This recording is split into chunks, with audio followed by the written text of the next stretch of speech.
So thank you everyone for joining us today.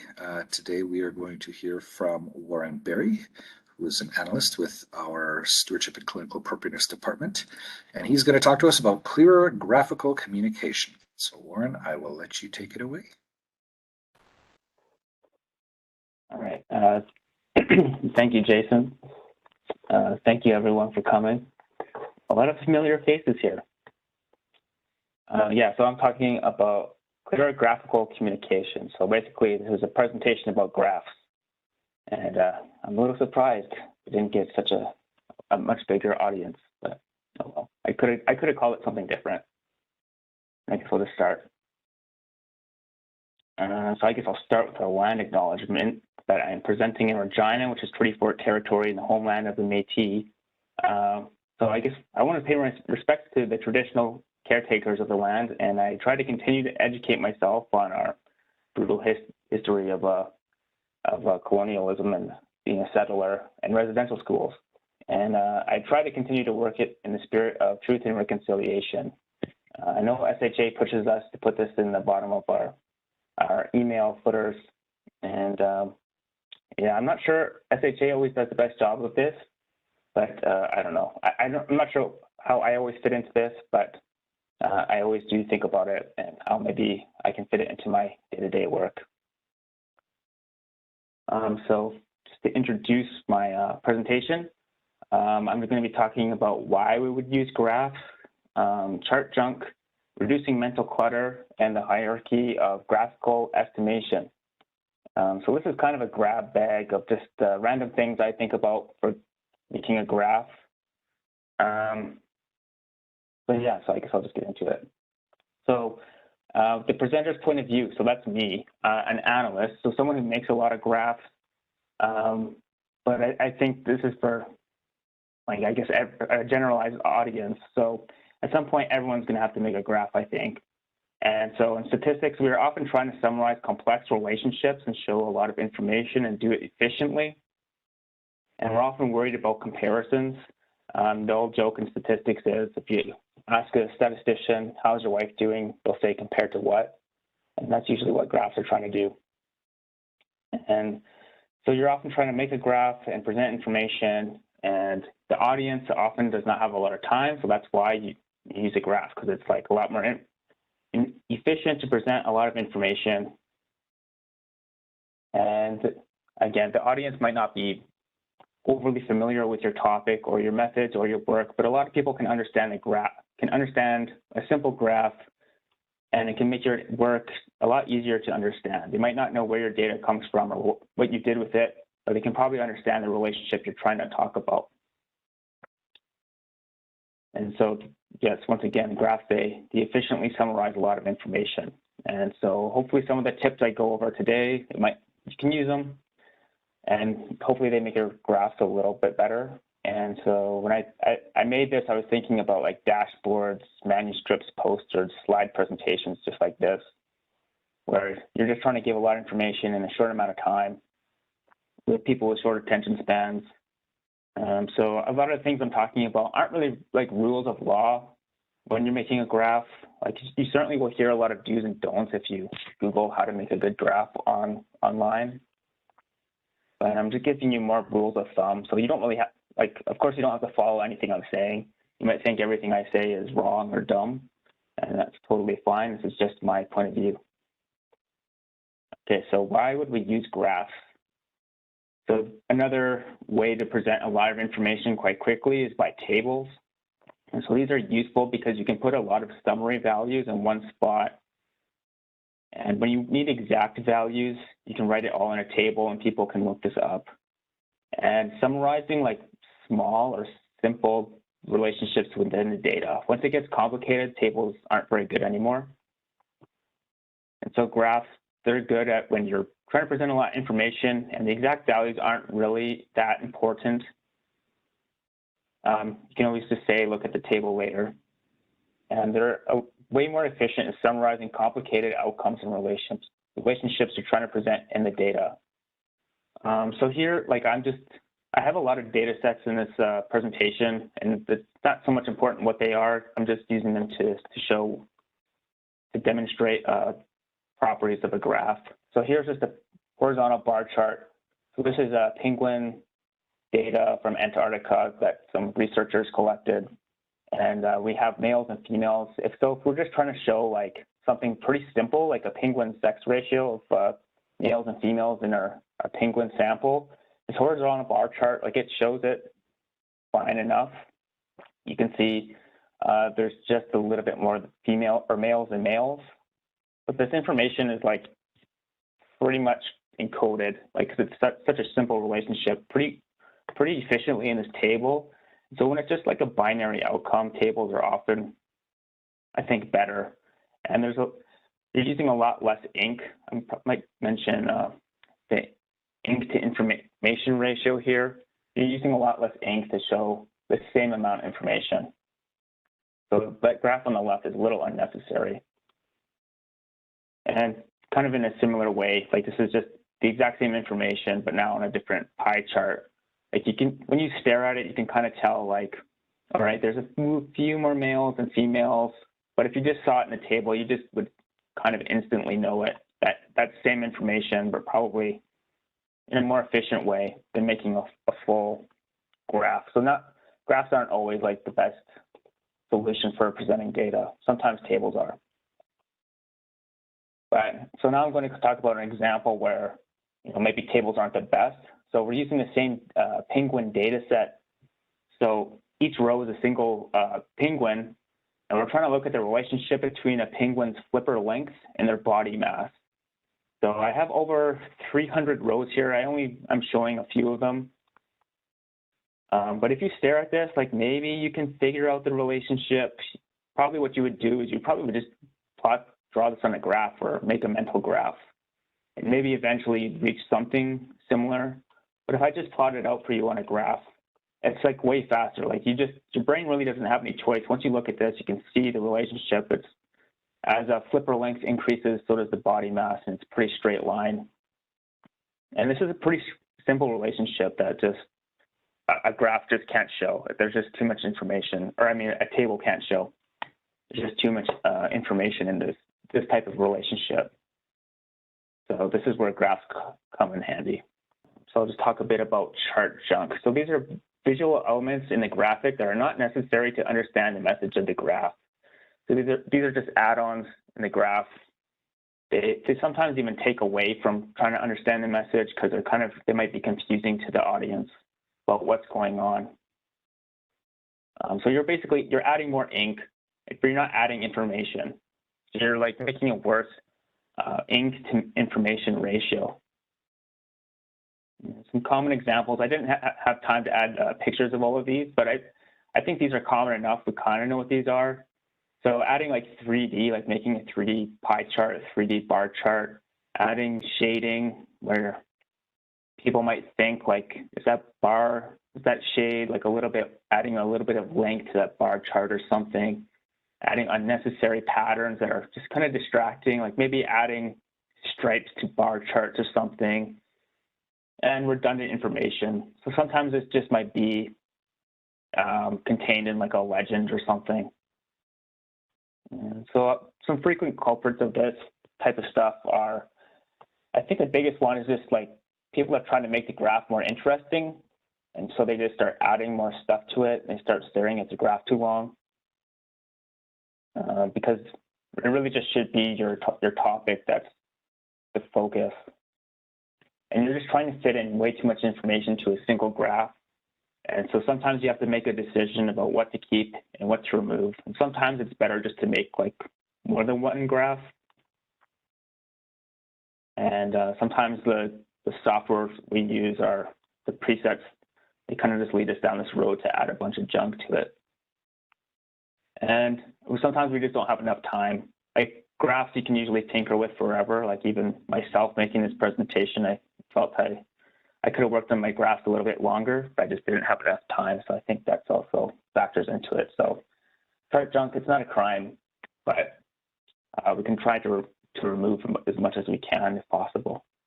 Okay, so I'm going to talk about something called reducing audience cognitive load, which makes it seem like much more big and important than what I'm really talking about. It's really just like you're removing confusion and like a couple of milliseconds of someone trying to understand what's going on in the graph.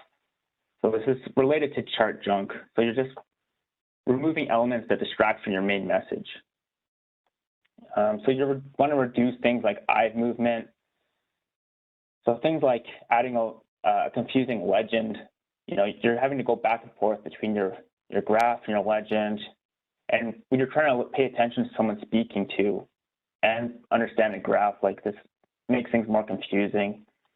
And there are different ways to remove confusion, because sometimes graphs can be confusing. All right, so here's my first example of direct labeling.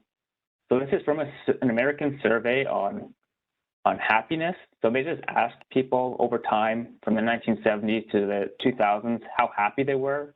And there were 3 options. You can see that legend on the right. Not too happy, pretty happy, and very happy. And this is, I think it's a decent line graph over time of the percent of people that answered in the survey about how happy they were. So we can see that top line is the top green line is pretty happy.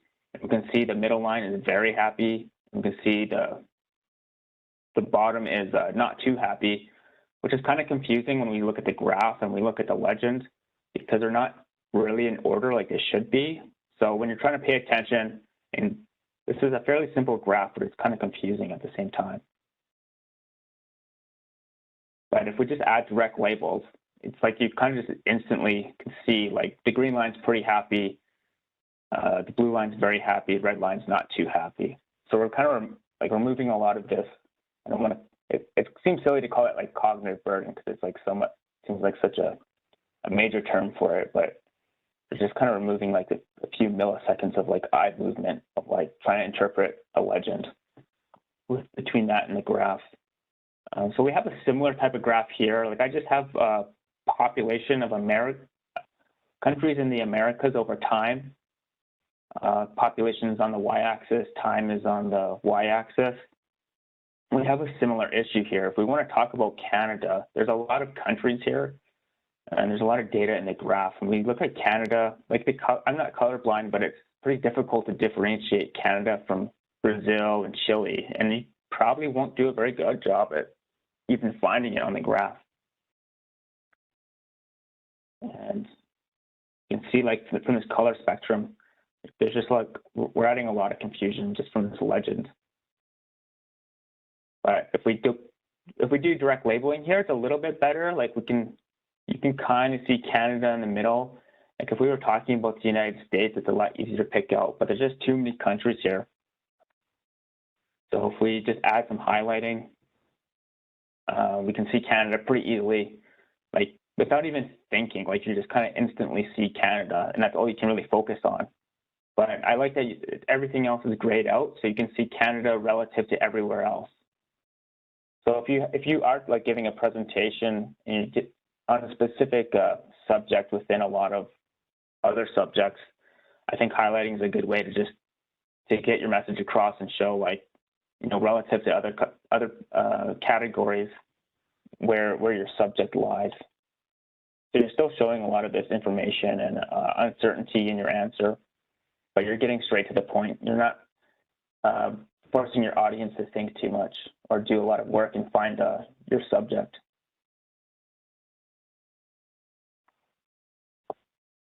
So not every presentation is like a verbal presentation like this, where you have something specific, some specific category you want to talk about, like Canada.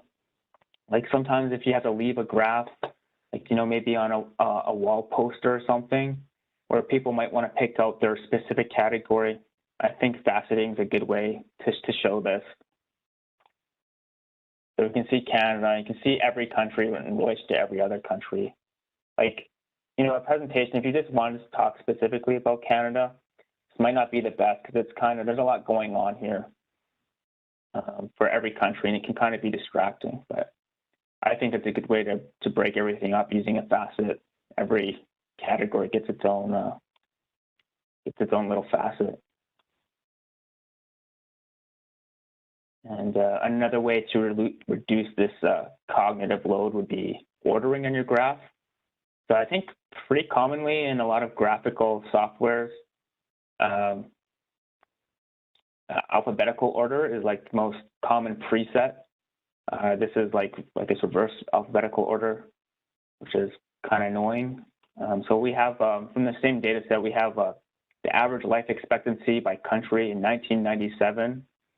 And on the x-axis, we can see this in years, and the y-axis, we can see the country. But if we want to know, which country has the largest life expectancy, we'll have to look, but we can figure it out. It's Canada. Canada has the largest life expectancy. If we want to know the lowest, we can see it's Haiti.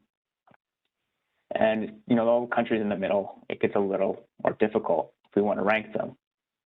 But if you want to just order it for your audience so they don't have to do this, it's way easier. We instantly know who's the top, and we know the rank. And based on this horizontal bar chart, like we can see by how much a lot easier on the x-axis. And going back to our old friend highlighting, if we wanted to talk about a specific country, we could even just do like a highlight on a bar chart. So without like thinking, you just instantly see like Mexico, and you see it's kind of in the middle of the pack. You can still see its relative value. And so you're not really distracted by all these other countries as well. So if we're giving a presentation on Mexico, I think highlighting would be a pretty good option here for this type of graph. Yeah, so it's hard not to think about Mexico here.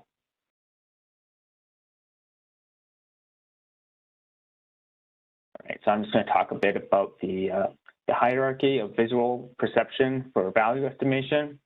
So when making a graph, there's 3 types of estimating comparisons you have to think about. So the first one is the most basic, so discrimination. Just can that graph tell you if 2 values are different from one another? Ranking, can it tell us not only are they different, but is one value larger than another? Not so much by how much, but just are they different? So an ordinal value. And ratioing, by how much is a value larger relative to another? So we're going a little bit beyond ranking, where we can say something's like twice as large or half as big.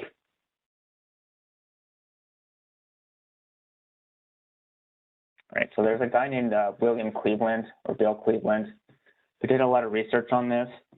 What are the best methods to communicate numbers and graphs to humans? So he came up with this hierarchy. So number 1 is the best way to present information because humans understand it the best. Number 7 is the worst. So that's color shading and saturation.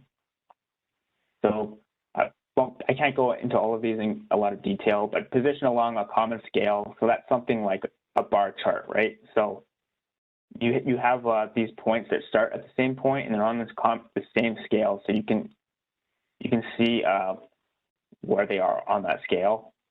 And a position along a non-aligned but identical scale, that would be something like a stacked bar chart, where they're on the same scale, but they don't start at the same point. So it's really hard to say what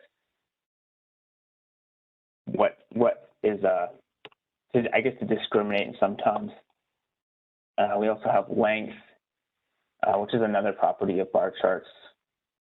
And then we get into slope or angle, area, and volume, which is kind of what the pie chart works on.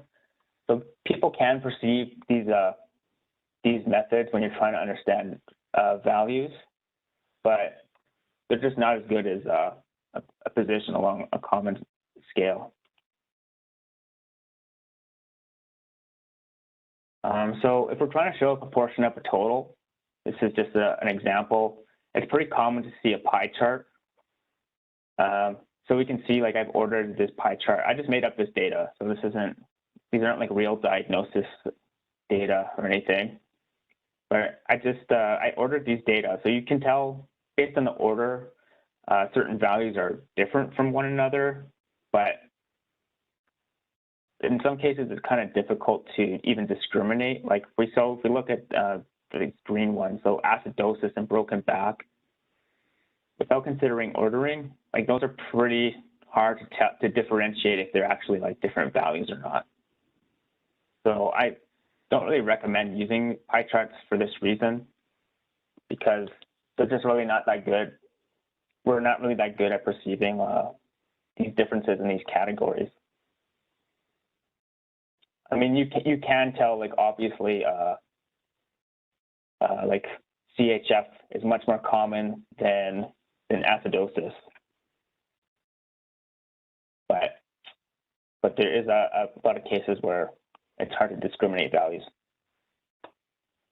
So, like, one alternative to doing that is a stacked bar chart, which I'm not going to recommend, because you kind of run into the same issue. So if we look at like broken back and HIV, like those are pretty similar here, but I think we could differentiate them better with the pie chart. And even looking at acidosis, like these are fairly similar.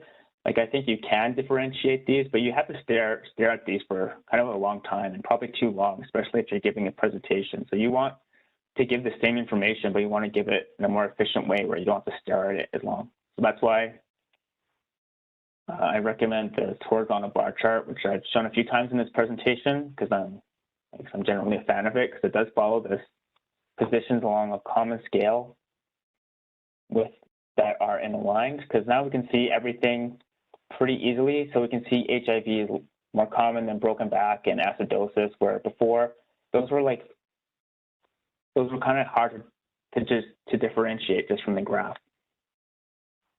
And we can do ratioing with this as well. So we can see CHF is about twice as much as acidosis. I'm not even looking at the x-axis. I can just tell by the graph or the position of the bars on the scale. So that's why I recommend this horizontal bar chart. Yeah, because it does satisfy all the things I talked about. So it's easy to discriminate between the groups, like are they different? It does that. This ordering helps, but we can easily see what relative to other groups, like which is better or which is more. And we can do ratioing, because we can know, relative to others, about how much bigger is it. So I have some final tips for making graphs. Finish your graphs before you share them, because I've gone through this a few times where you make a graph you're not really finished with, and maybe you haven't written a lot of context to go along with it, and you just don't know who's going to be sharing it out and who might misinterpret it later when you're not around. So sometimes when you make a graph for a wall poster, it has to stand on its own, because you're not always there to explain it. And that's kind of the same even if you're sharing a graph on a computer. Some people might get excited by your graph and share it out. It might just be misinterpreted. That's why you should finish it before you send it out. Generally, more simple graphs are easier to interpret. So when you're adding more stuff that's not really necessary, people are going to be more confused. So if you add an unnecessary legend, it gets to the point faster if you just get rid of that stuff.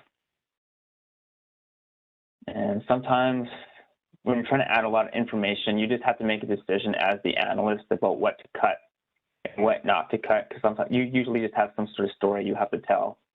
And sometimes stuff is just doesn't really help you tell that story. So sometimes it goes back to that other point, just make a more simple graph. You just have to make a decision on what to cut and what not to.